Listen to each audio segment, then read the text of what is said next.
Hello, welcome to Spurs Kings TV. It is Marlon, and it is that time of the week. It's time to tune in for the Monday pitch.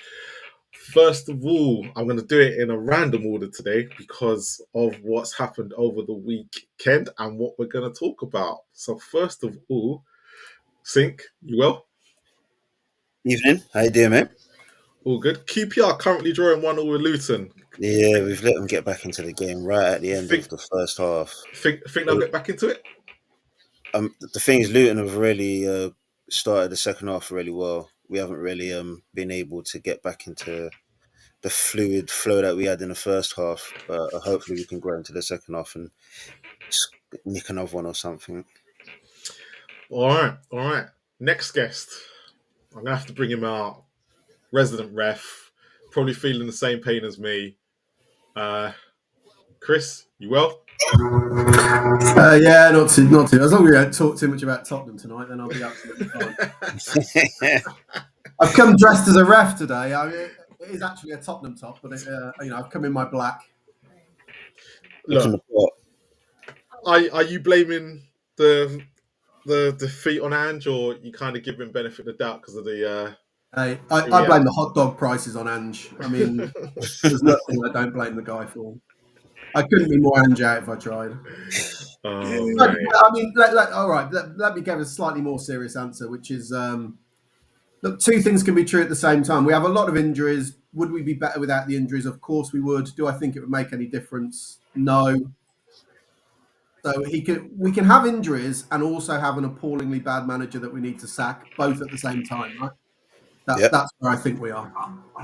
Okay, I'll leave you with that one. All right, let's bring out the man who's smiling, who's giving us that feeling over the weekend that we kind of want to get rid of our manager, giving us our 10th defeat. Mitchie, you well? Yeah, not too bad, bro. How's it going? Everybody all right? All good. Happy with the win? I know you're going to be happy, but it's not often you go 5 in a row in the Premier League, so 5 wins on the trot. We'll take that. Hey, look, at least we Carabao Cup semi-final tomorrow night. Good time. If you lose to Arsenal, yeah, that's it. Don't come back on this channel. I was co-host last week. We won at the weekend. Nearly last on. Oh, mate. And then, last but not least, my little brother, Spurs' little brother, but wins more than us at the moment. Stocky, are you well?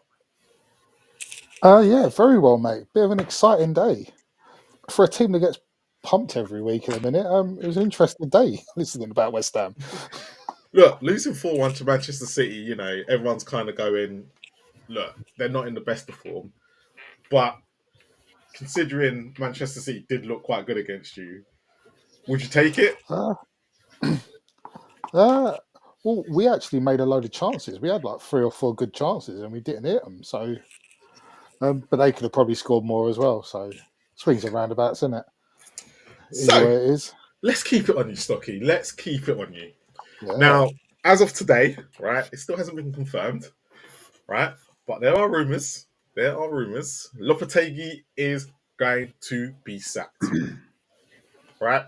Whether it's before the Villa game or not, well, the likelihood it's going to be before Villa, and it looks like it's going to be Graham Potter. Come on, give me what you're thinking right now, because you've been kind of on the fence with all this. Yeah, proper. Do you know what? I think last week was the first time I openly said, "That's it, it's enough. He's got to go." And I didn't think I held that much sway with the West Ham board, but obviously I do. I think it got to the point where now he's statistically worse than Avram Grant, which is an impressive feat. I think we can all admit on that. We had a little patch around Christmas where the results were better, but the performances were bad. Potter's an interesting choice. I'm a bit surprised we're getting him now, to be honest, because I think we spoke to him in the summer and he's had lots of decent job offers, but he's not taken any of them. I think we offered him a 6-month contract at one point and he turned it down. But now it looks like he's agreed. And I'm glad you put the picture of Steiden up as well, Marley. So the reason why I brought him up is because it was rumored this morning that he has been banned from the training ground. Hence the big rift between him and Lopetegui. And basically what's also come out this morning, and I don't think I can get the picture up, but he also met with Graham Potter over the weekend. Yeah. Well, funny enough, you saying about him getting banned from the training ground. He got banned from the training ground by Moyes as well. So do you think it's a case of right now then that, because there's also rumours that he could be leaving as well?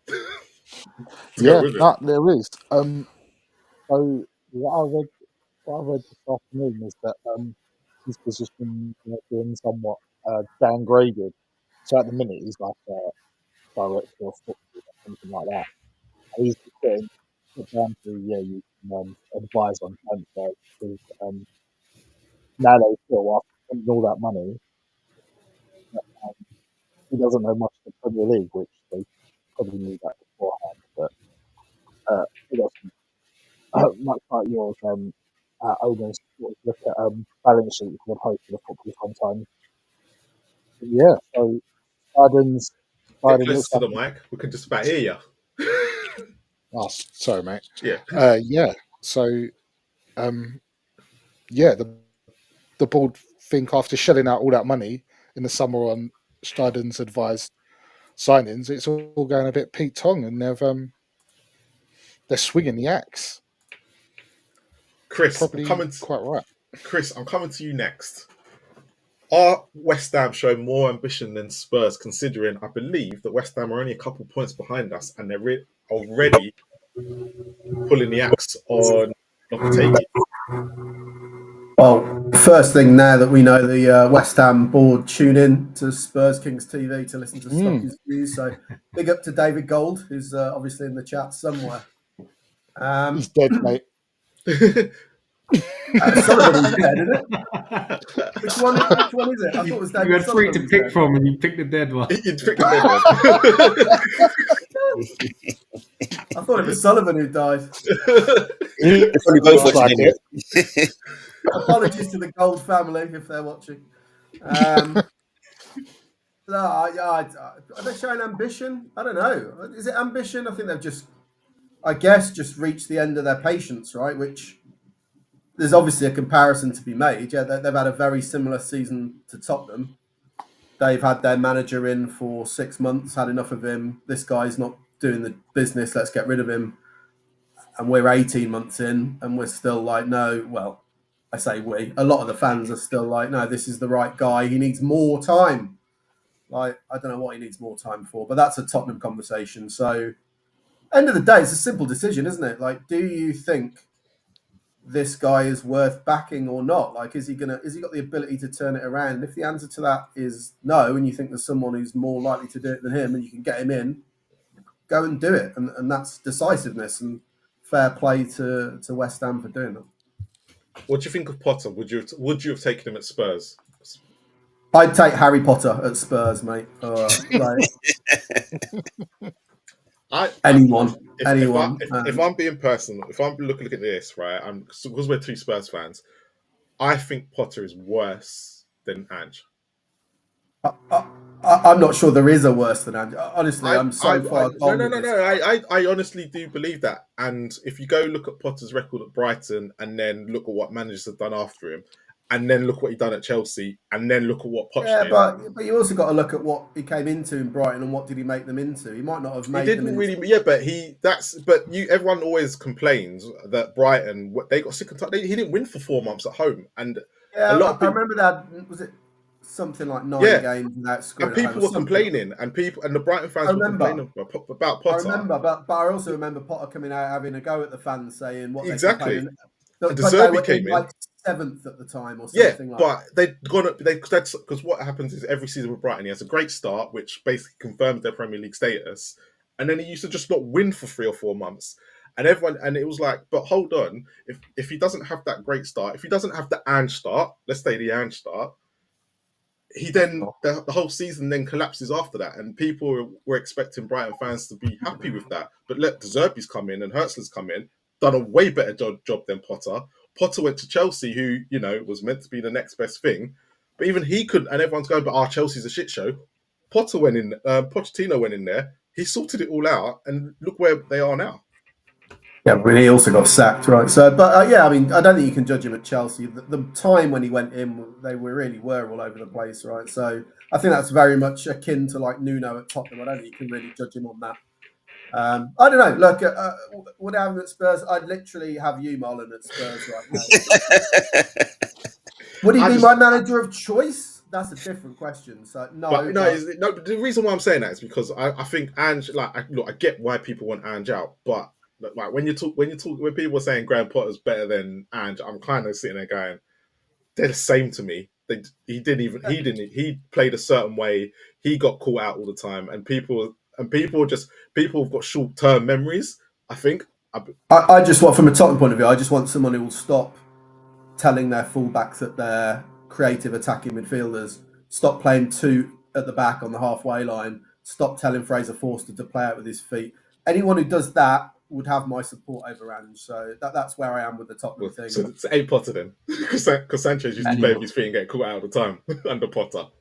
Yeah, but I mean, I don't recall any manager ever in history trying to have two fullbacks at the same time playing an attack. No, that I do agree with. That is just something I've always. But we're at risk of turning it into just a Tottenham chat. So I mean, because I'm asking about Potter and I want to see what your comparison is to, because we'll get onto Ange in a bit and Almiron and all that, but I'm just comparing it because West Ham.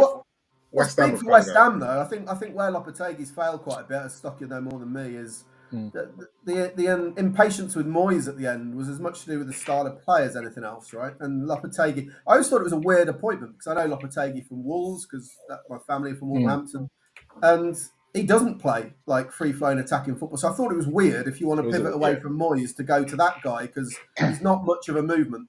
And I think partly that's why you are where you are now. Maybe if Lopetegui was playing a back two on the halfway line and the fullbacks were cropping up in the centre attack, maybe he'd still have a job. Who knows? But maybe the West Ham fans are a bit like the Spurs fans. They really want to see a certain style of play, right? And that's cost Lopetegui, I think. Mitch, I'll bring you in. So on Lopetegui and being replaced with Potter, do you think it's still a good appointment for West Ham where they want to go, and why the hell they went with Lopetegui to begin with? Well, the Lopetegui one was a bit odd to begin with, but most of the West Ham fans were going a bit bored of what Moyes was doing, and they made a change probably without the next manager in mind, and ended up making a decision because they had no manager. I actually think Potter's a really good move. And on him being the worse than Ange thing, I can't agree with that. Ange is not even a Premier League manager at all. That's a bit unfair considering he finished fifth last season. And just to add into context, so this time last season, how many games had Eddie Howe lost? Probably a similar amount. Exactly, with injuries, right? We had injuries. You had injuries. Quite a few injuries, and you were playing Champions League football at the same time. But look now where look at the two seasons. We was never playing a way where literally 70% of the footballing world was saying you need to play a different way because of your injuries. That was never the thing under Eddie Howe. We just had key injuries throughout the squad. It wasn't just one position. It wasn't just completed in one position. We was throughout the squad. We had injuries all over the place, and I'm pretty sure most of the games we lost were still against teams we were either challenging against or teams that were expected to finish above us anyway. So we weren't showing up in big games. But you would have been expected to finish at least fourth or fifth. So to lose 9 games, there would have been teams in that you wouldn't have lost to that you expect to finish above. There would have been there would have been a few teams we would have been expected to challenge with. Well, we've been completely the opposite, where we've beat the teams that were probably expected to lose, apart from Liverpool, and then we've lost some of the games where. But it's still quite similar. If you think what I'm saying is that everyone will sit there and complain about Ange, this, that, and the other, but he did finish fifth last year, so he must be a Premier League manager. It's just that I get what you're saying, that you play well against the bigger teams and then you lose some of the crappier games. But I think that just shows how bad he is as a manager. But he still We managed to beat beat the teams we were Lopetegui. expected to beat still last season when we lost Yeah. these games. We lost a lot of our key players in various different positions, which then levelled the playing field for the teams that were just below us. And the teams that were above us were even better than us, even more, and we lost to them as well. So why is that not the And that same was it. excuse The for quality Spurs of our then? squad went down, so the quality of our results went down against the teams that were then better than us without them players. The teams that were still worse than us, we still beat. So why is that not the same excuse for Ange then? Because he's lost players. he's done it the other way round. They turn up for big games and then get beat by rubbish that they shouldn't get beat by, regardless of injuries. And we can talk about injuries. Ipswich, there was no injuries.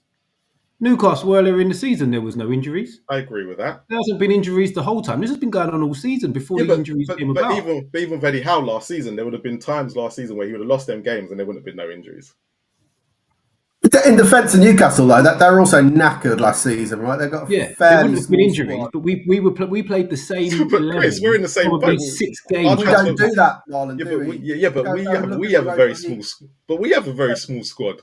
But look at the Europa League. Apart from Roma, we make 8-9 changes in a game.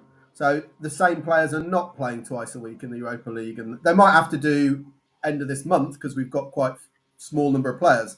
But he was playing the Lancashires and people like that, so we weren't playing. In the Champions League, only against Galatasaray and Rangers recently, but before that, he was playing Solanke and the first teamers because that was because Pedro Porro and Destiny Udogie had no choice but to play. In those home games, there was loads of rotation. But look, because again, I don't agree with the statement of that Ange is because Lopetegui is worse than Ange. Stocky, because you'd be able to answer that one. Yeah, well, I would say statistically he is. Is he though? Who's got a better squad? How many points are there between the two teams at this exact moment in time? It's like 1 point. 1 point, which is quite funny. It's much of a muchness, is it not? No, the same points, aren't they? Same points. No, West Ham below us. It's much of a muchness if you look at it that way.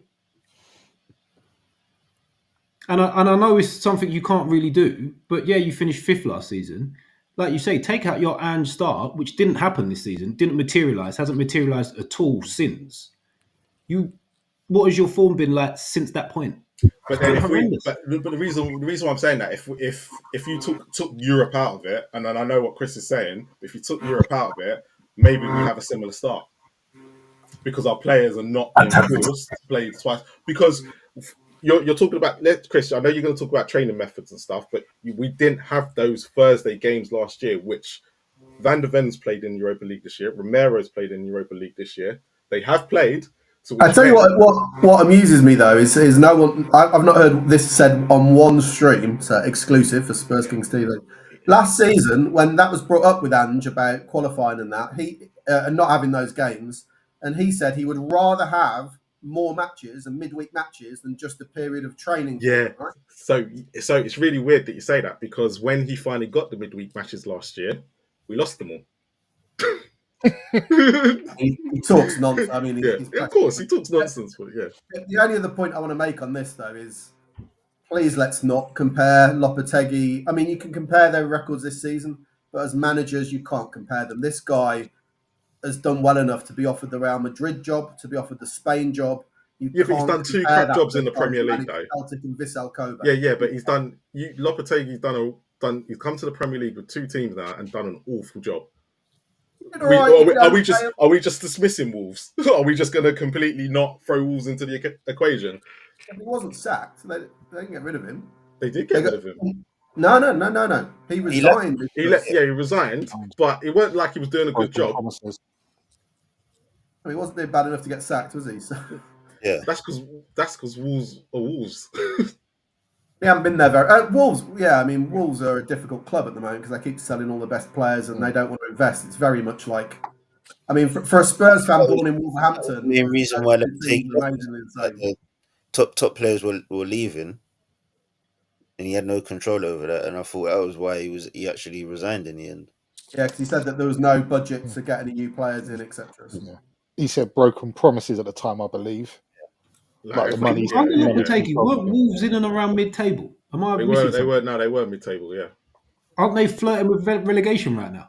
Yeah, 13th. He got Wolves to So finish. what are we doing here? It's not like Wolves have decided to then go and qualify for Europe, is it? It's not like they've gone flying without him, so he can't have been doing that bad of a job. Yeah, but Nuno before that was doing probably a better job. Yeah.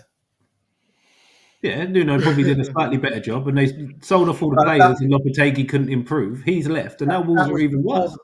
The policy at Wolves changed, right? Fosun. Yeah, they started to sell their best players. I'll give you that. So Nuno had your Ruben Neveses, your Moutinho's, your Jota at one point, players like that, and they all left. Sing on the Lopetegui Potter. Is it good?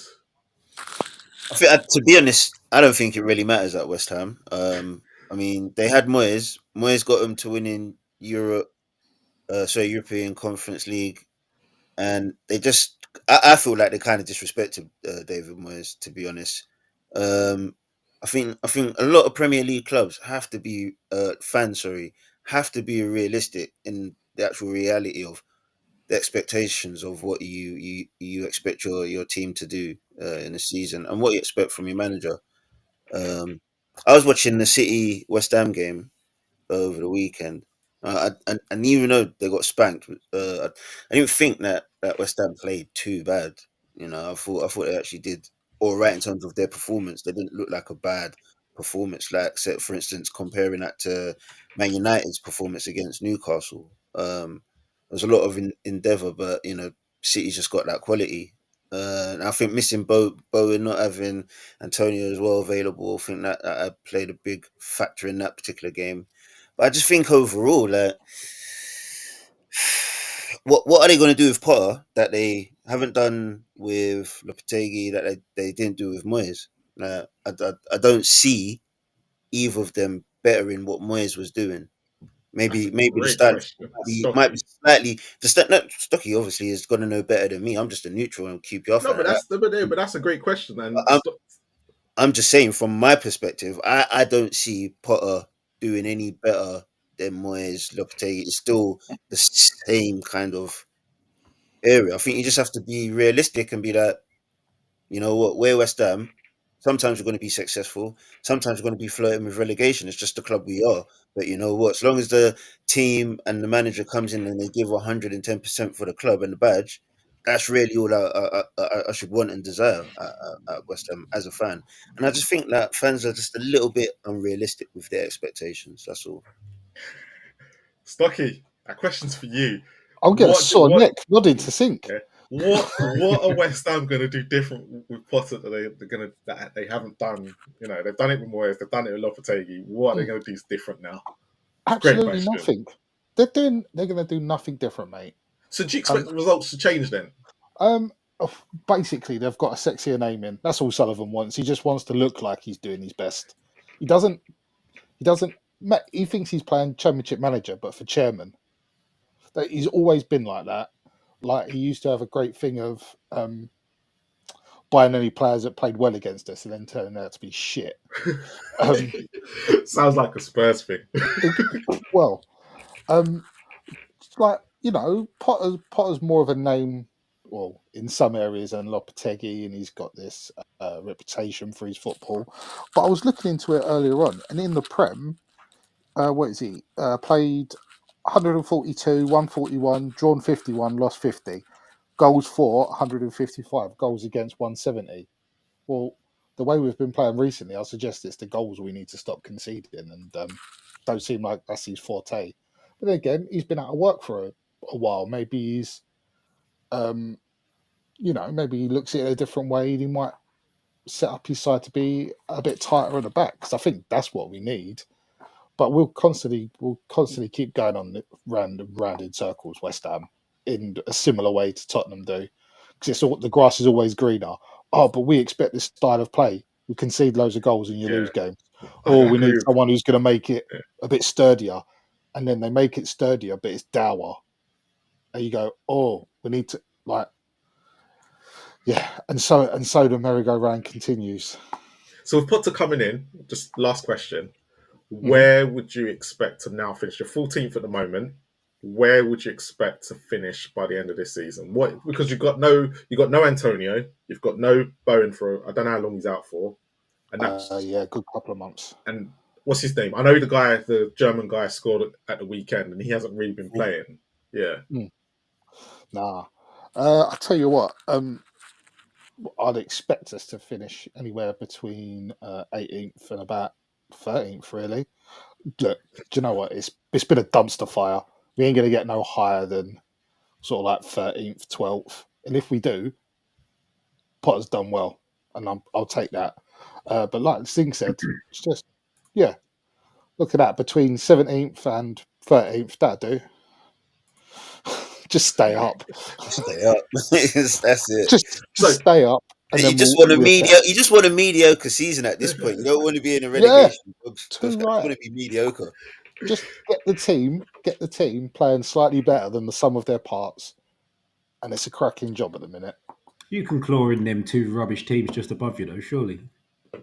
Nah, Palace are decent. The other two above them. Palace and Everton. No, this is really a serious question, right? Because if you look at Ipswich yesterday, yes, they got the draw, but what is it, like 8 points between Spurs and Ipswich? And Spurs keep losing. Man United only picked up a draw yesterday, but they've been losing. West Ham have now changed manager, which hopefully will be confirmed today or tomorrow. Palace seem to be now picking up form. Everton are the kings of draws, so now and again they'll just get a draw in there. They don't really lose a lot. I know they've got 8 defeats there, but look, they've lost between them and Palace. They haven't lost the most between, as you can see, all that gap is. Wolves are currently losing now, but this is their first defeat in 4, I want to say, and Ipswich have started to pick up form. Will Tottenham and Manchester United start getting dragged into this dogfight? And Mitch, I'll start with you. I don't think they will. They'll. I think Palace and West Ham will both drop down one position because I think Wolves will go on a little run at some point. Yeah. And Everton as well. But I don't think any of the bottom 3 are going to have enough to catch Crystal Palace, West Ham, Man United, and Tottenham. The one that I think could be in massive trouble is Everton. I think that's the only one that we'll see potentially Ipswich over Hull. Other than that, I can't see him really catching anybody else. Sink, do you think Everton can turn some of those draws into wins over the next weeks? Because that seems to be their biggest problem. It's not. They're not scoring enough goals. But at the end of the day, they're not that many points behind Spurs. They're not that many points behind Man United, and they haven't lost as many as both teams. And goals are key, though. If you look at most tables, the goals scored column has a pretty direct correlation to points. Apart from Spurs. Yeah, well, look, 42 goals, but conceded 30. You can see where our problems lie. Yeah, that's just bonkers. But if you look at it sort of across the board, there's normally some kind of correlation to how many goals you score and how many points you pick up.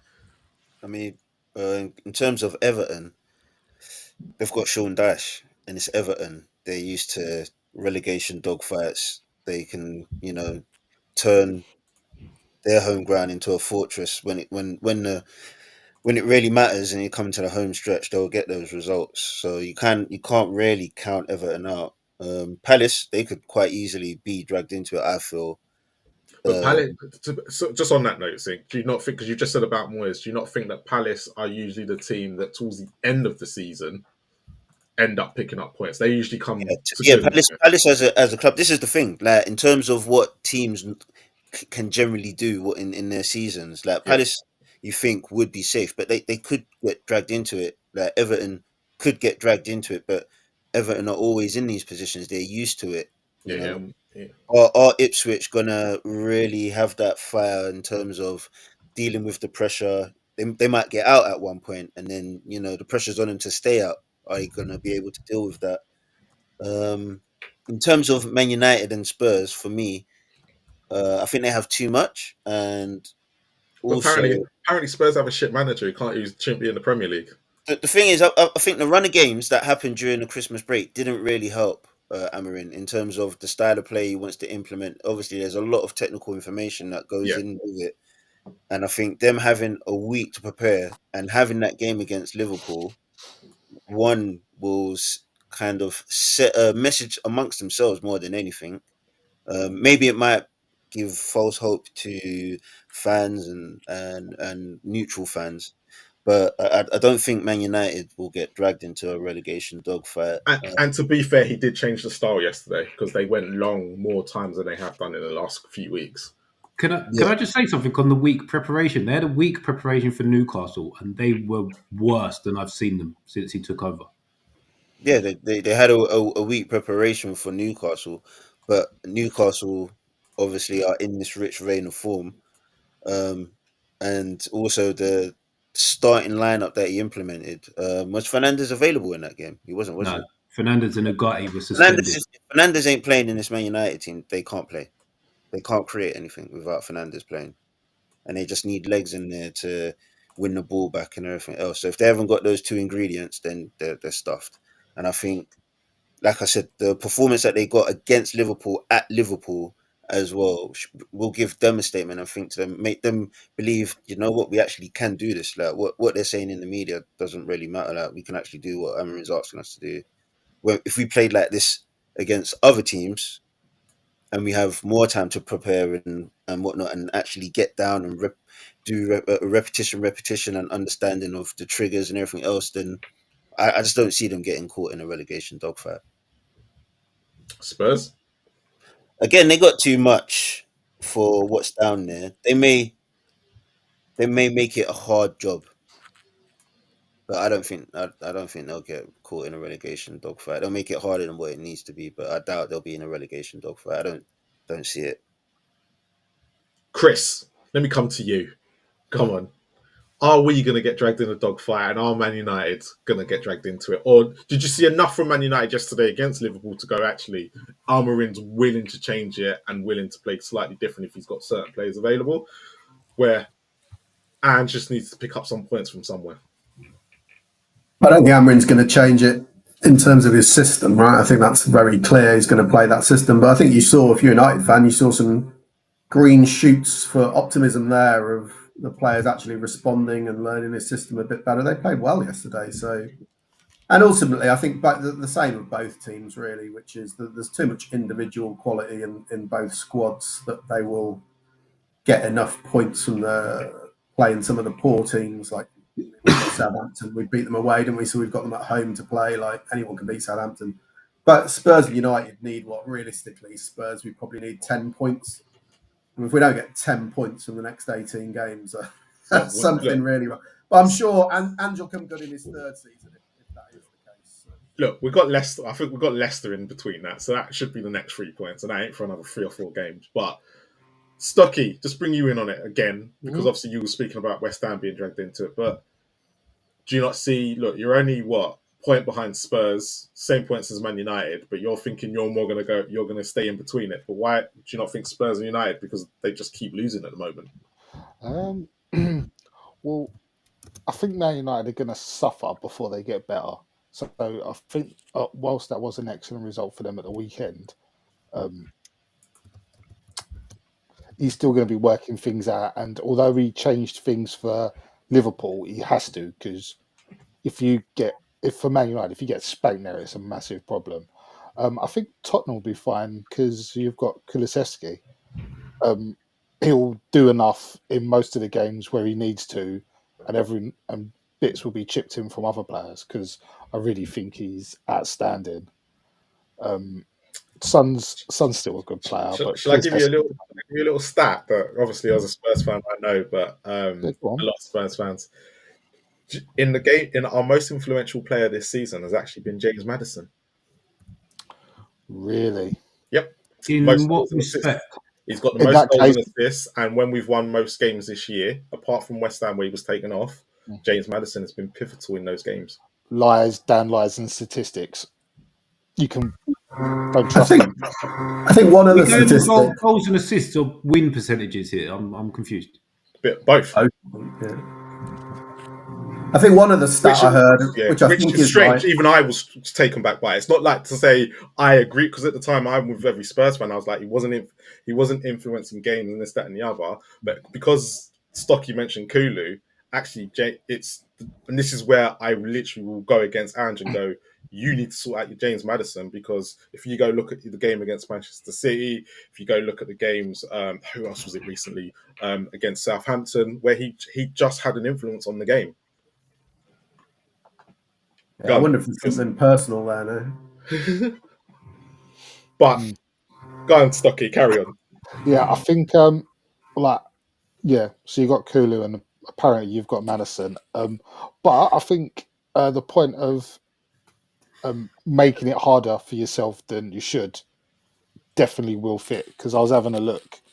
Your next Prem game is Arsenal away. North London derby, yeah. If he loses, if he gets smashed, mate, we're getting a new manager. Yeah. Lopetegui in. No, we're getting Ipswich. Eddie Howe, mate. Eddie Howe's going to be our man. He's not going to entertain that bite. Ipswich have got Brighton at home, so that could be like another 3 points they catch up on you. Yeah, it won't be easy, but come the end of the season, you really should have way too much to get dragged into it. I reckon West Ham would be the cut-off. Well, until Palace go above us, will be the cut-off. If I said to all of you right now, right, that it's going to be Southampton and Leicester, I'm gonna say Leicester, because I just can't see where they just can't seem to pick up points as much as they were at the beginning. Like I think they played the first 2 games under Van Nistelrooy, did well, and then they've just completely gone to crap. If I look at this table now and I said to you, and I'm going to include Brentford in it because they're just above us, who's the other team going down? Would everyone say Ipswich? Everton. You say Everton, Chris? 50-50 Ipswich Everton for me. Yeah, I think Ipswich. Everton have got course and distance, haven't they? Form, and they've got. I was just looking at fixtures. I don't think I've got them. I have got it up. They've got us as well, haven't they? Soon. Yeah, 3 of the next 4 games are at home. Villa, tough one. Tottenham, which will go one of 2 ways, right? Tottenham cannot battle their way to a win. So if we don't score fairly early, or score first at least, then we'll lose that game 1-0. If we do score first, we'll probably win 4-0. But Everton have got 3 of the next 4 at home: Villa, Tottenham, and Leicester. So that's going to be pretty vital for them. So they could end up with 6 points potentially, catching up on. And Man United, by the way, Southampton is their next game at home. So. Aye, Almiron loses. Yeah, I go for Ipswich. Ipswich are too inconsistent. I love the lap though. I'd love him to sign for Spurs. Sink? What's up? You know the Championship so well. Who's that last team that's going to catch number 18? I think it's a flip up between Ipswich and Wolves. I think it's going to be Wolves as well. I think it'll be Wolves. I think Ipswich could. Yeah. I think Ipswich could have a great escape. West Brom. For me, the reason why I'm saying that as well with Ipswich is not Ipswich, with Wolves, is because yes, they've had that manager bounce over that festive period, but we'll see. I think the way they've been doing their business is about to catch up with them for the first time. I think that's the reason why I think they'll get dragged into it, and I think Ipswich are starting to show form at the right time. And they haven't really been smashed this season. They've literally been close in games, and it seems like, with the lap, and they've got 2 star players as well, Hutchinson. Yeah, and they could, who knows? And McKenna's a very good manager, I think. I think Wolves will be closer to Tottenham and Man United than they will be to whoever finishes 18th. Interesting. We'll come back to this at the end of the season. We'll clip that, and we'll see. Because you think Everton, and I think I'm with Sink on this. I think, what's his name, Daesh and that, and I think they keep more clean sheets than most. And with Pickford, they'll get out of it. Yeah, but they don't score any goals. Yeah, but they didn't score any goals last year, and they still got out of it. Yeah, no, but they like proper don't score any goals anymore. They literally don't score any goals anymore. Yeah, but they keep picking up points, these 0-0s, and you're like, I don't think it's going to be anywhere near enough. And it wouldn't surprise me if there'd be a period where they go 4 games and they win like 2 of them and draw 2 of them 0-0. It'd be typical Everton. New stadium and all. Yeah, they can't. New stadium in the Championship. I can't see it. I'll tell you what, here's a stat for you though. Everton, in their last 10 matches in all competitions, they've failed to score in 8 of those games. Yeah, I'm not surprised. It's Calvert. Look, they need Calvert. Look at Mitch's vindicated face. I'm telling you, they're going to go. This is the season they got. It'll be interesting. It'll be It interesting will be. because I think I think Dyche is still the man to get him out of it. Where I think it's Wolves' time to go because of how much they've literally mismanaged their transfers over the last couple of years. Yeah, but Everton's mismanaged the club as well. It's only Yeah, really but that's what I'm thinking. That Dyche is more likely to get out of it than what's his name, the new guy at Wolves, Pereira. possibly. We will see. Time will tell. Mm-hmm. Anyway, you know what time it is, don't you? Let's get going.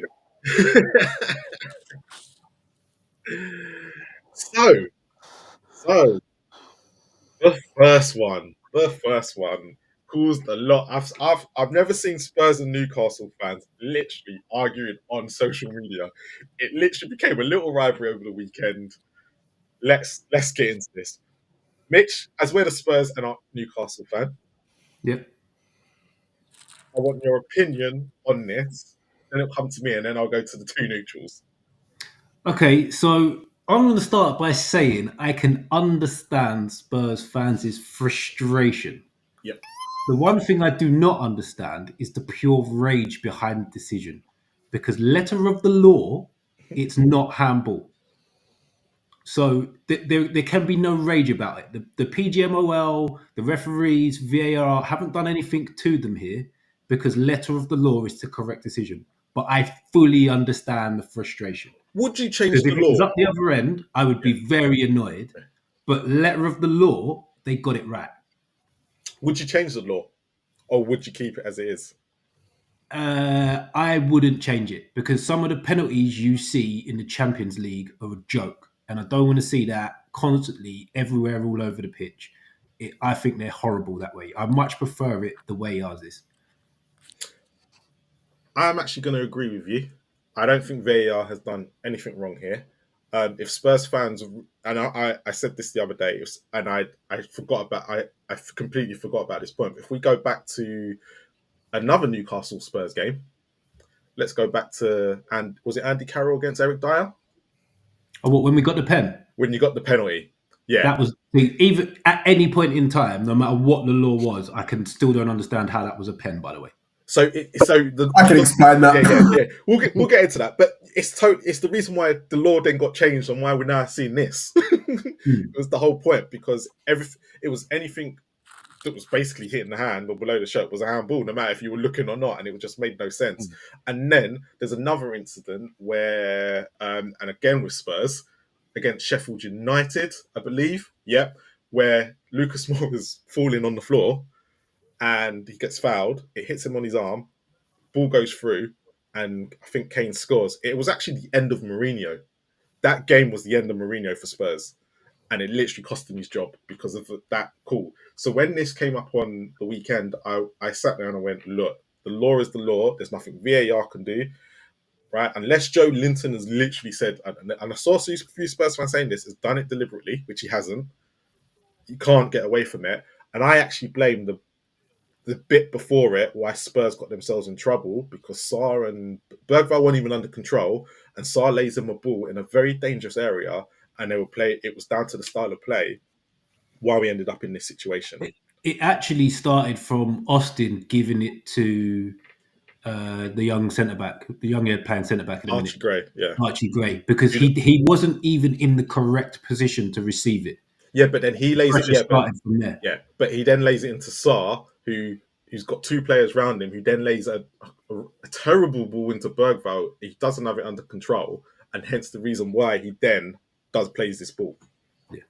By the way, if Joe Linton's done that on purpose, he's a top level goalkeeper. Mate, it's Joe Linton. The reactions are unbelievable to save that if he's done that on purpose. Joe Linton is a fan favourite on our rival show, so put it that way. I think he's a fan favourite in the Premier League. Yeah. Sink, what's your thoughts on this? Personal thoughts, and then the rule behind it. I mean, the letter of the law is the letter of the law. This goal kind of sucks, really. It's handball in terms of it's not deliberate, but the situation really builds up into an advantage for Newcastle. I'm not saying that the law needs to be changed, but it needs to be maybe an amendment in terms of if something like this, where the ball hits a player's arm and then directly building up from that, it builds into this kind of situation, and it should be pulled back for a So you free want it? kick. So you want it to go back to the old one because that used to be the old rule that no matter whose hand it hit, if it led to a goal, it was disallowed. To be fair, Yeah, in that kind of it opens situation. up But a if it was a wild case grey of area. if it was a case of that it's hit his hand and then there's been two phases of play, then that's the void. Technically, who there is two phases of play to this because it goes to who did it go to? Went to Gimarez, and Gimarez played in Gordon. And then Gordon puts it in the net. So it's bypassed Linton. He's not even made the assist. Yeah, he's not made the assist, but what I'm saying is it's so close in the space of time where it's hit his hand, then is bounced for him in his favour, and then he's played it on, got the assist, and then it's a goal. So in that respect, that's what I'm talking about. It's built up into something where Spurs are completely at a disadvantage, or the opposition is at a complete disadvantage. But by the letter of the law, it is what it is. It's not. I kind of agree with what you're saying, but I think if you changed it to that type of law, yeah, there'll be you would another open up such a grey area. Oh yeah, of course. That's what it is, isn't it? It's just that grey area. That's what's happened. This goal is in that grey area, basically. And it happens once in a blue moon. Yeah. So it is very unfortunate for Spurs, but it is what it is. Mate, same as the other lads. Like, you'd be, well, as Tottenham fans, yeah, you'd be pissed. I'd be pissed as well, but I was more pissed letter of the law. Back, weren't there? Yeah. But props to you, Marley. Props to you, Marley, because you're absolutely right. What you're doing beforehand leads up to the situation. It's especially being 1-0 up, and I don't blame Austin, I don't blame Archie Gray, and I don't blame Son, I don't blame Bergvall. They've been tasked to play a certain way, and it just didn't work. And that's where, see, Chris, I'm not always for Ange. But sometimes, blame Ange. Players should just go, this has got to go. Yeah, just clear it. Like, I know they're trained and they're taught and they're paid well to do what a manager says, but players need to make their own decisions on the pitch sometimes. Just fucking hoof it, man. Yeah, a reset will go again. Like, yeah. I know it's not pretty, but needs must, innit? Go on. Explain it, Chris. I don't think it needs much explanation, right? I think you've rightly pointed out that the law clearly says that this... If he was the guy who scored it, it doesn't matter whether it's deliberate or accidental, it would be disallowed. But if it's someone who assists, then it has to be deliberate, and it clearly wasn't. And that's what winds me up as someone who used to look after a lot of referees and try and help them develop, is when fans come out and criticise the referee for how dare the referees are against... No, the referees just implemented the law. Like, and that's where I think fans need to be a bit more intelligent in their criticism. Like, if you don't like the law, that's not a problem, but you can't come out and have a go at the ref. He's there to implement the laws of the game, and that's exactly what he's done. I just got two other points on this, really. One, the sheer hypocrisy of the Tottenham fans, it astounds me. At Sheffield United, Lucas fell on the floor and the ball was hit against his arm. Nothing he could do about it. Rebounds to Kane. Kane scores. The laws at the time say it's disallowed. It was disallowed. Everyone up in arms. Like, how can you disallow that? But now it's for Newcastle. Oh, it's a disgrace and that should be disallowed. Like, you absolute hypocrites. Hypocrites. And the only other point I want to make is the difficulty of writing laws that fits the situation. So I'm actually going to slightly, I don't know if I'm going to pick on you, Sink, but I'm going to ask you a question. I can understand what you've just said about maybe it should be disallowed. But then let me break down what happened. So the moment it hits Joe Linton's hand, if what you said should be the law, we're not saying it's a handball offence, right? It just falls to him or it falls to another player. We're just carrying on, right? So it then goes to Gimarez. Apparently, I don't remember that, but it goes to Gimarez. No handball offence at this stage. He passes it to Gordon. Still no handball offence at this stage. Gordon shoots. Still no handball in case it goes wide, but it goes in. Hold on, it's handball. Like, what? Like that doesn't really, for me, I think that's a bit of a farce. Like, and I don't think football fans would generally stand for it. That whether it's a handball offence depends on what happens 3 passes later in like 15 seconds time. I don't think that really makes much sense. I understand it when you see it, what's happened here, and because we know it's gone on to be a goal, we're like, oh, it should have been disallowed. But in the reality of there and then, when the match is being played, I think it becomes a little bit of a farce to do it like Oh that. yeah, no, 100%. You can't ref it like that. I'm just saying that in those situations, there, like in that grey area, it's where you lose the advantage based on the handball. You want basically to the fairness of the game to be back in But balance. it's not Joe Linton's fault, is it? He's got no control over where it's going, or he didn't deliberately. So the problem with it is you end up with these. The Spurs Sheffield United one was quite an extreme one because Lucas is on the floor. He doesn't even know where the ball is, and it's hit against him, but it happens to hit his arm, and it happens to rebound to Kane. You say, no, oh no, that we're going to penalise you for that. Like, what's he done wrong? He had the ball kicked against him from a yard away. He was on the floor. So this is where it becomes difficult, where you've got to come up with the wording of a law that suits every possible scenario, because there's so many football games that somewhere in the world, almost the ridiculous scenarios do happen. And to Yeah, come up with the wording that suits it is basically impossible. It's why they keep trying to tweak it. I wish they kind of just stopped tweaking it because I don't think they've really helped. But at the end of the day, this one, most of the conversations we've had on this show have been where something's happened and I've explained why it's been given like that. And I've said to you guys that if you think different, that's perfectly fine, because you can think one way, you can think another. In this particular instance, we're all in agreement anyway. But for anyone who thinks that should have been a free kick been given for that, I can't say that that's okay as an opinion. That's just incorrect. There's no two ways about it. This is absolute black and white, that is not, in the laws of the game, an offence. The goal, there's nothing wrong with that goal, unfortunately. yeah. Sure. Okay, so the next incident actually wasn't part of VAR. However, I just wanted to get everyone's opinion on it. Oh, you've been cheeky here. You have been very cheeky here. That is not the point of contact, by the way. Well, You have been. This is the Spurs conspiracy theory picture that they use. That is not a good picture. well, he handles actually before it, right? Which he does, and he does do it on purpose because he wants to stop the play going through.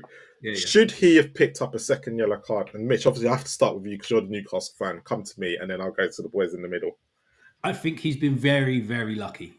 Extremely lucky. I think the thing that saves him is it hits him so high up on his arm that it does actually hit his sleeve. So it is hard to tell if he's handled it or not in a very quick moment. Yeah. But if that hits him, if it hits him on his actual bare arm, he gets a second yellow card. He has been very, very lucky here, I think. Yeah, so where I'm a bit confused, and I don't really understand why the refs not really giving him a second yellow card, is that he clearly stops an attack. Yeah. And usually most refs give a yellow card automatically when in this situation. He does stop I don't know if it's going to be meaningful because it's Spurs, but it's Kulusevski on the ball. I can't remember who was on the left. If he's trying to play it to Werner, that's probably why he probably hasn't given yellow. However, but if I'm looking at this, I'm thinking, why is he not? Because once he has stopped the attack and he deliberately done it, I'm thinking, yeah, he should be sent off. However, he doesn't. And I know, and the people are going to be asking, why ain't VAR getting involved? I think the rule is, and I think Chris can confirm this, is that they can't get involved in yellow card decisions. No. Sink. Has to be straight. Yeah. Where do you sit on this? Is this because this is not really a VAR problem? It's more of a ref problem. Why has the referee not picked this up, or do you think he was right not to give the booking? I think for me, there's just a couple of factors. They changed the law recently to where handball is on the. Is it just where the deltoid is? But the referee gave this as handball. Yeah, the referee gave this as handball. The referee gave this as handball. He stopped the play and gave this. Yeah. No. This is my point. So they've recently changed the where the handball is starting from. Yeah, so it's level with the armpit now. Yeah, level with the armpit. Exactly. So obviously his movement now, obviously, like you said, like Misha said, he's been very lucky. But because for me, because you've moved now where is handball actually is. If you're trying to actually use that part of your body, can you then say, I'm trying to use that? I'm putting myself in a natural position, but I'm leaning towards and trying to use my deltoid rather than my actual arm. It's just the speed of the ball is now made it handball. So then, therefore, is it deliberate if he's tried to get the legal part of his arm or shoulder to make connection with the ball? I think he's been very lucky. A little bit of dark arts. He stopped an attack, but I think with the change of the law where handball is, sometimes it can create again these grey areas. So I think it's really hard for the ref to make that decision of it was deliberate in terms of what he was actually trying to do, and actually, it's down to his interpretation, the referee, at the end of the day. So he didn't see it as that. Six. So my question to you is: forget that it's his hand, if he say the foul's with his feet, does he get booked for it because he's stopping an attack? Again, if it's a deliberate, he's tried to stop a counter, yeah. But if he's made a genuine attempt for the ball and he misses it, he's going to get booked no matter. Yeah, no, it's a genuine attempt for the ball and he misses it, then not necessarily it's a yellow card.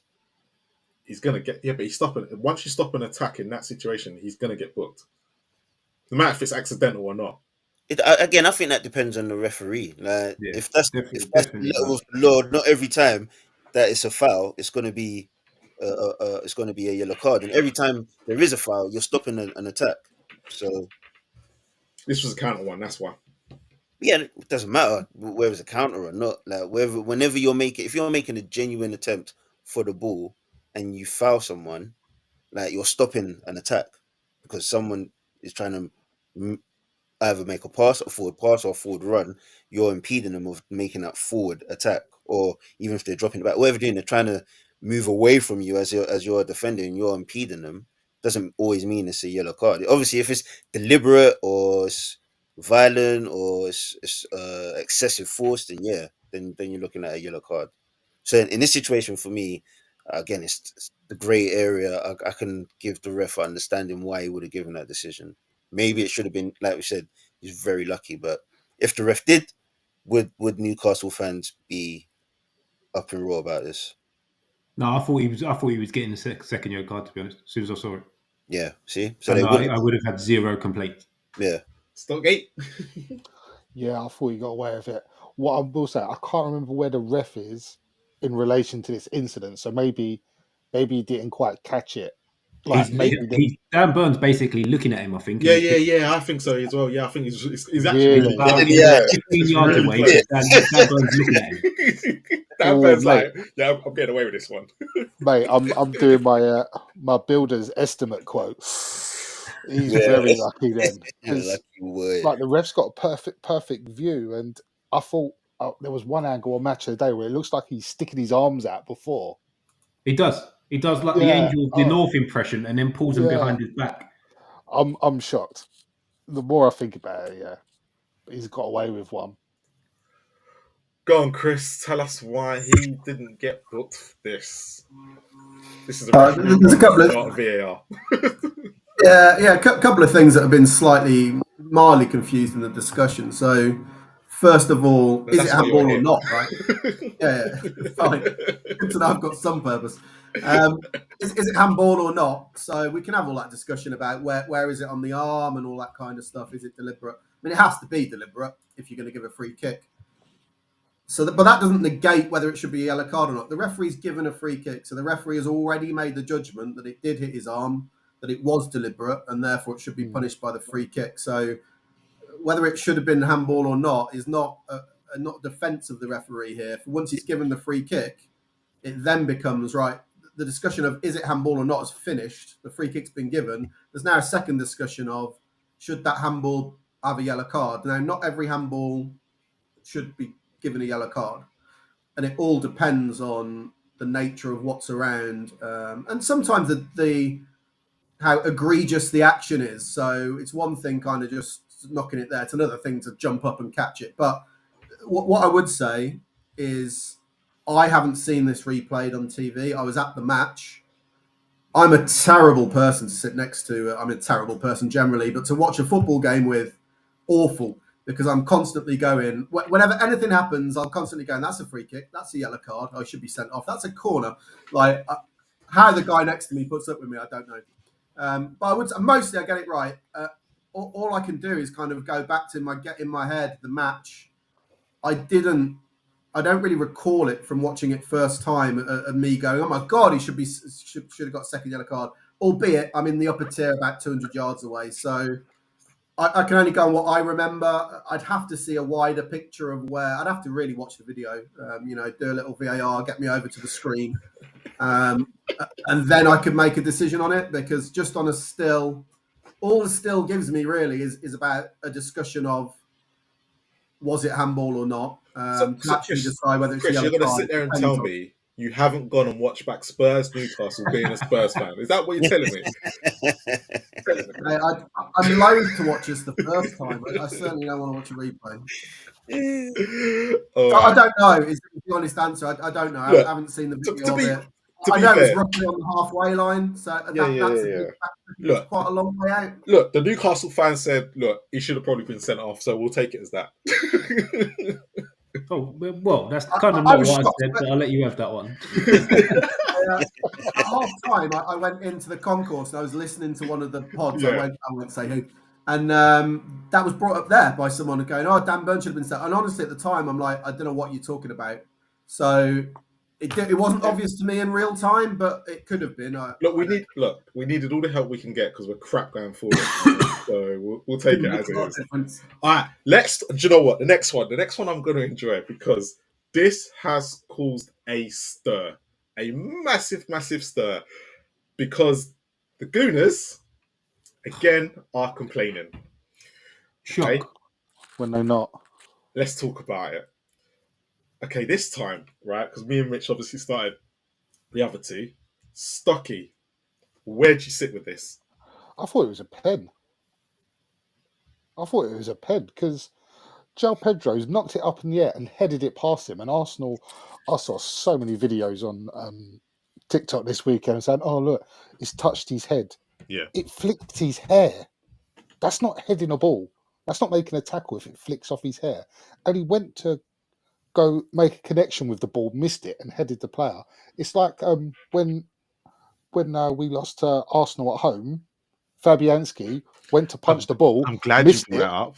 And knocked out Gabriel. Yep, I'm glad you brought that up. Yep, carry on. Mate. I think it's the same instance. I mean, you can even win the ball and it still be a foul. Like I mean, he's headbutted him. He's headbutted him just the same way Fabianski punched Gabriel in the head. He didn't mean to, but he still done it. Yeah, I thought it was a pen, and they're just like Liverpool fans. They just want to be a victim. They just want to blame everything else for bottling it. Sink. I see. I'm a bit old school in terms of like being a defender when I played back in the day. But if you got any touch on the ball, then that's all that mattered, isn't it? If you got the slightest touch on the ball, that's all you needed to do. If he had his hair cut, he wouldn't have touched it. No. If João Pedro doesn't head it against him, because he doesn't, it's not like he's intentionally going forward. But if João Pedro doesn't play it against him, he doesn't get anything on that ball. But João Pedro instigates that, because he heads it first. Now, if that's a tackle on the floor, the same rules apply. No. Yeah, so the same rules apply. So if it's a tackle with the feet and Pedro's foot hits the ball onto Saliba's foot, and then Saliba comes through and takes him out, that's not a foul. Whoa. Is it not? So if Pedro does a couple of step overs, not make Saliba, and it clips his heel as he's going through. No. Is that not foul? That's not the picture. But that's what the similar thing is here. No, it's not. I'm saying, right? If Pedro hits the ball, and then he hits the ball onto Saliba's foot as he's sliding in, and Saliba makes contact with the ball first, then takes Pedro out. That's not a foul to me. But to me, that's not a foul. I think the comparison would have to be thousands of times on the Sunday League, and I backed you all the time. So Sink. Put it in this scenario. If João Pedro chips the ball, right, and Saliba sliding and he chips the ball, then hits Saliba, but he still follows through on João Pedro. You're telling me that's not going to be a penalty? No, Even though because João Pedro's played the ball against him. He's made contact with the ball first. But, he's made contact with the ball first before he's made contact with Pedro. Yeah, I think the contact he's made.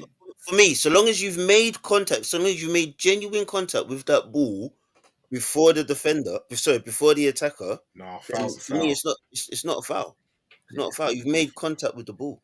No, foul's a foul in this because he's not won the ball. He's actually he's in the end he's got lucky that the players played it against him first. And as a defender, you don't win the ball a lot of the time. You make contact with the ball. You don't always win possession of the ball. A good defender wins the ball first. No. You make contact with the ball. You may not always gain possession. Mitch? No, I can't agree with that because João Pedro's headed it and it's clipped Saliba's head. But like the on the floor comparison of this is he's beat Saliba. And Saliba slid in. He hasn't beat Saliba though. But Saliba's contact on the ball is like his trailing leg. It wouldn't be the foot that he's tried to win the ball with. It's hit a different part of his body as João Pedro's tried to go around. You can't say that it's his trailing leg. It would have been his trailing leg though, because if you're thinking about it, if he goes for the ball he is now, he'd have to hit it with his forehead for that to be counted as what he wanted to win it with. Because that's what he wanted to win the ball with. If you're equivalating head to head, right? If it's foot to foot, then it has to be leading foot to you can't do it the same way. You can't do it the same way like that. He's gone to head it with his forehead, João Pedro's got there first and he's hit the little peanut bit on the back. You can't count. That's not how he went to win the ball. It doesn't matter if it's on the back. That could be the heel of his. That could be the heel of his front foot. Doesn't matter. This was actually less of a foul of Gordon getting his nose broken, by the way, but it's still a foul. Say that again. This is actually less of a foul of Gordon getting his nose broken. Go away. It's still a foul. Go away, Mitch. Go away. For me, it's not a pen. He's made contact. Where Pedro's headed it onto his head. He's made contact with the ball before he's made contact with Pedro. It's a clash of heads. It's not a pen. Go on, Chris. Explain to us this one. It's an interesting one. It's not one we've seen many similar. I don't think we've ever seen that, have we? I think people get confused a bit between like a clash of heads when two people are just jumping for the ball and both have got kind of get there at the same time, but that's not really what happens here. I mean, just to correct one thing there, that contact on the ball, the laws say that the onus is on whoever's making a challenge to make it in a safe manner. Contact with the ball is an irrelevance, and we've seen many examples of that. Curtis Jones getting sent off at Tottenham for Liverpool. Romero getting sent off against Chelsea, where he got the ball playing first. The ball first, but then going on to almost break the guy's leg. So it doesn't. A little bit of contact on the ball doesn't give you free reign just to go and assault somebody with a challenge, for example. Yes, Ink. So, Anyway, stuff like Romero is different to this though, completely. That's the principle of playing the ball. About Jones as well. You know, I said Jones wasn't a red card. Why did you have to bring Jones up again? Exactly. Chris, every week I would argue we can VAR call. Make sure we bring up Jones. Let's not get into that one. But the thing here, I think, is the contact also that Saliba makes is due to what Pedro did, right? Nothing to do with his own action. No, his own actions, he misses it. Exactly that. So effectively, it's just like a late challenge. It's two players have gone for the ball. One's got there first. One's got there just after and headed him in the head. I think if that happens on the halfway line and free kick's given, no one even asks a question about it. Right? So everyone accepts it. It's unusual because just the way it happened. But I've not seen one referee type person say that shouldn't be a penalty. From a refereeing perspective, I think it's a fairly clear cut one. Just there's a little bit that happens before this where Saliba's trying to get back in position and the ball sort of dribbles through his legs as he's trying to sort his legs out, and he does this out of desperation because he's in no man's land. He's completely lost of where he is in the end. So if you add that to the context, it's even worse. It might be even worse, but he still made contact first with the ball. Did he make? I mean, I know it's semantics, but João Pedro heads it, then it hits Saliba's head. Right. That's the hit he said. It's not like it hits him on the forehead. It flicks So hypothetically, right? So hypothetically, if Saliba does not put his head in that position and he just stands there and lets Pedro head the ball, does the ball hit Saliba? Yeah, but then Saliba's head doesn't headbutt Pedro. Answer the question. Exactly. Yeah. You're taking out the contact. If you take the contact out of any foul, it's not a foul. No. If Saliba stands still, stands back, and lets Pedro head the ball, does the ball hit Saliba's head? Well, yes or no? Potentially. Yes or no? Potentially. Yes or no? Potentially. There you go. You can't answer the question. There you go. Because how can I? If Saliba might miss his head because the ball doesn't hit something. I don't know. If you take the contact out of any foul, you've taken away the foul. What you're doing, we can't do that now. No, that's. I'm not taking away the foul. I'm not talking about the foul. I'm saying if Saliba stands back. No, I'm not. I'm asking a completely different question. That's what I'm doing. I'm saying if Saliba stands back and Pedro heads the ball, does the ball hit his head? Probably not. Probably not. No. So he has to put his head there. So he has to make a movement to make contact with the ball. But he has to do it in a way that doesn't endanger an opponent at all, right? Yeah. And he doesn't bust open Pedro's Sink don't like that rule. Sink doesn't like that rule, people. No. That's the whole Curtis Jones rule coming back into play. Yeah. He don't like it. He's actually made him bleed as well, by the way. Like, it's football. Come on. You're gonna bleed. He made him bleed with a headbutt. With bloody knees. Like it happens. It's football. Made him bleed with a headbutt. It's football, man. Can you headbutt people in UFC? The era of Terry Butcher. Come on. Know? Is a headbutt's allowed in UFC? Are headbutts allowed in UFC? Yeah. No, they're not allowed. Well, then why are they in football? No, they're not. What are we doing? You get a straight red for headbutts. If it was a headbutt, condoning it here. If it was a headbutt, Saliba would have got sent off. No, that's a headbutt, man. If it was a headbutt, Saliba would have got sent off. It's an accidental headbutt. What's that? It's an accidental headbutt. Yeah, I'm classing this as a headbutt. All right, let's get into the last one. So this one has caused a bit of stir as well. And when I say it's caused a bit of stir, De Ligt gets the ball headed against his arm, and a lot of people are saying his arm's more in a natural position because he was trying to head it. That's one, right? I'm not saying it's right or wrong. And two, for how close it was, he hasn't got time to then put his arm in a natural position because he was going up for the ball, but it hits his arm. Mitch, I'll start with you and come across. Should this have been given as a penalty to Liverpool? Yeah, it's a great save by De Ligt, by the way. His reactions are unbelievable here to get his arm in that position to stop that header. It's very close, though. It is very close, but when you're talking about unnatural position and making your, whatever they call it, making your template bigger or whatever the word is they call it, that's what he's doing here. There's no need for his arm to be where it is. Stocky? There's just no need. Yeah, nailed on. If it was that close, he wouldn't be able to get his arm there in the first place. Do you know what? I'm trying to remember the instant. He's got himself in a weird position, and I think he's trying to head it. I think he's trying to head it, and I can't remember why now off the top of my head. No, he wasn't trying to head it. I think he's trying to get in the way of the initial cross, and then when McAllister gets a head on it, he just sort of flinches and throws his arm up. He wasn't even trying to. I don't even think he was trying to do that. He panicked, and I think the runners around him. He definitely panicked.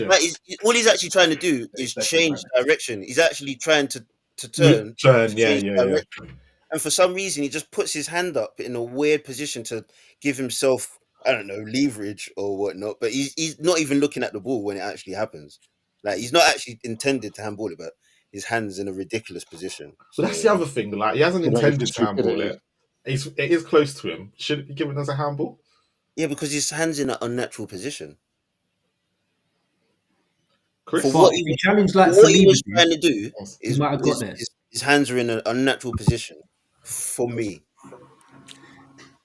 Yeah, I mean, this highlights the difficulty of writing the law again, because if you just go with a definition of a deliberate handball, and that's the only thing that judges whether it's handball, that means you could stand there just like that, right? And just like trying to block a cross, you can go, well, I haven't moved my hand to the ball. Like my hand was there first. But then clearly that's not normal, right? So you have to try and factor that into the laws some way, which is where we get this unnatural position stuff. I think that's a great picture you've picked up there, by the way, which shows quite how unnatural it was. I didn't think that it was a reaction to the ball. I don't know why his arm is there. I don't think he's particularly trying to stop the ball, but there's kind of the guidance at the moment is pretty much that if you handle the ball and the point of contact is kind of above shoulder level, it's pretty much always going to get given as a penalty. So it didn't surprise me that it was given. The only one other point on handball I'd make, I've been some discussions about this with people who didn't think it was a penalty. When you're writing the laws, another problem with the laws is that you've got to write them for the whole of the world, right? There's just one set of laws. Now, anyone who watches European football or South American football or even Champions League football will know that the handballs are given much more readily than they are in the Premier League. In the UK, we have this debate more than any other country in terms of deliberate, should his arms be there, unnatural position. A lot of the rest of the world don't really go in for this. They just look at that and go, well, of course it's a penalty. His arm's like up there. So I don't think this causes even a discussion in most of the rest of the world. It's kind of a. So what about Joe Linton's? Would that have been handball in most other countries? Just going back on what you've just said. Probably not, but his arm's not above his shoulder, right? I mean, just asking the question because to be honest, if that happened in the area with Joe Linton, I don't know if anyone's seen the Wolves game tonight. I was surprised that penalty wasn't given, but that's a great example where the one in the Wolves game tonight, I guarantee, is given 100% of the time in the Champions League, in Spain, in Italy. That ain't Nori that. Yeah. But they can't look. The refs have to be nice to Wolves at the moment. They've given way too many against them. So that's true. Look, they knew they were going to lose, and we're like, we'll leave this one now that Gary O'Neill's gone. But again, my last point, just a bit of sympathy for the referee in terms of the laws he's got to deal with. Now, when I used to go out there, I didn't like all the laws, but just because I didn't like them doesn't mean, well, we're not going to play to them today. I'll just make them up, with what I think the law should be. That you can't do that. And the guidance is pretty clear that if your arm is above your shoulder and it hits it, you've got to give a penalty. So whether the ref thinks it should be a penalty or not, I don't know. But you're looking at it thinking FIFA or the FA who give you your refereeing qualifications, they tell me I've got to give a penalty in this circumstance. It's always going to be given. Sorry, I shouldn't be laughing at that, but that made me tickle. Yeah, well played, Brian. Well played, Brian. We could do a session on that another day. So, look, there was so much to talk about VAR this weekend. I know, we could have spoke about just Ipswich and Fulham for the whole segment because there were so many incidents in that game. However, I decided against it today because I just couldn't find all the incidents as one. But I think most of the incidents in that game, most people would agree with. Is there anyone that nobody would have? Go on, Chris. I just remembered I got my props this week as well. Chris. Oh, God. Can you stick up a red card for you now for forgetting? You want to know? I'm going to give you, like, referees get enough abuse, right? But I'm going to give you guys a free pass to abuse me even more because this is how sad referees can be, right? So my red card, I don't know if you can see this, but if I show you the other side, I don't know if you can maybe just out kind of a little scribble. It's signed by Howard Webb, my red and yellow cards. That's embarrassing admission for you. You've got to get it framed now, no? That should be framed on the wall. I had to take it out the frame just to get... So you took them out of the frame and then forgot to use them during the show. Yeah, I've got a Howard and Webb. This is why we can't trust referees, boys. Most of the stuff in the room is like Spurs signed stuff, but I do have a signed Howard Webb picture, I'm afraid. Sad. Oh my God, is this true? That Emerson Rouse won a trophy tonight? Oh my God. Yeah. Oh my God, Spurs are completely finished. What trophy is that? What? Is it the Coppa Italia or one of the... Because AC Milan were in the final. Yeah, Milan won it tonight. Tammy Abraham scored in the last minute. That's bad. Yeah, if Emerson Royale's winning trophies, Daniel Levy just might as well go home. He's finished. Well done. But as Brian Lamar, I'm going to finish on him, has said, VAR, the villain of every story. Okay, guys, thank you, as always, VAR Mondays. Sync, start with you. Set no socials, but everyone can find you on here, right? Yeah, mate. Just be here Mondays, kicking it with you guys. Loving it. Chris, socials. Yeah, no, exactly. So just the normal Spurs CC. If you want to moan about refereeing decisions, or anyone wants to ask me about what my opinion is, what my opinion's worth, I don't really know, but I'm happy to discuss anything. Who's going to advertise where the owl sleeps? Stocky, or are you leaving it to Mitch, Stocky? No, I'll do it this week.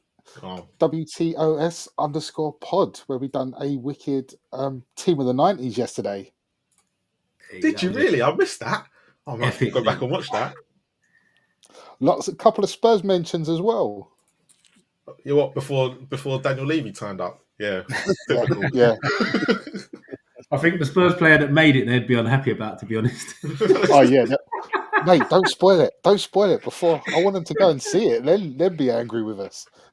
Do you know what? The weirdest thing is, I'm just quickly on this, and Chris might make you laugh. So someone was doing a stream tonight, and they were saying that Spurs were most successful. They were doing the last 25 years, and between that 25 years, so Spurs were more successful in the 25 years before Daniel Levy turned up. We won more trophies, and then the trophies before that, we were one of the most successful teams in the previous 25 years.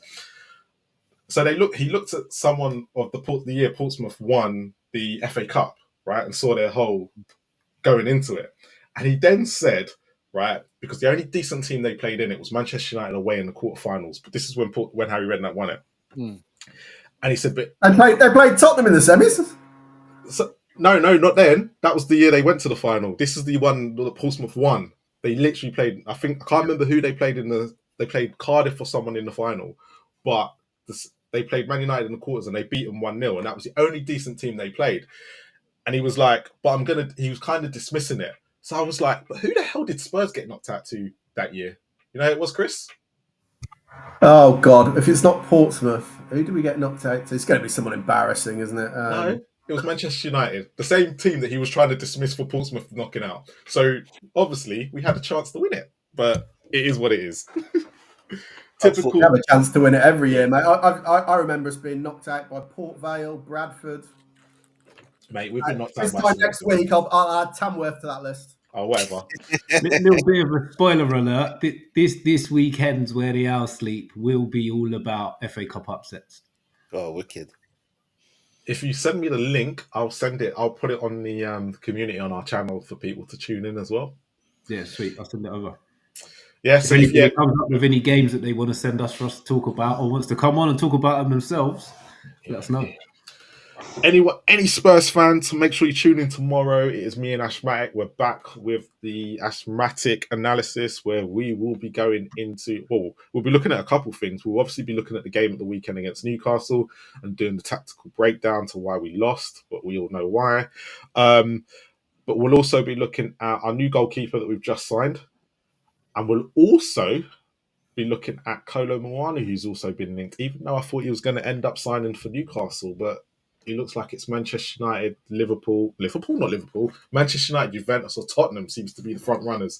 So we'll be looking at that tomorrow. I mean, Man United, Juventus, or Tottenham? Yeah.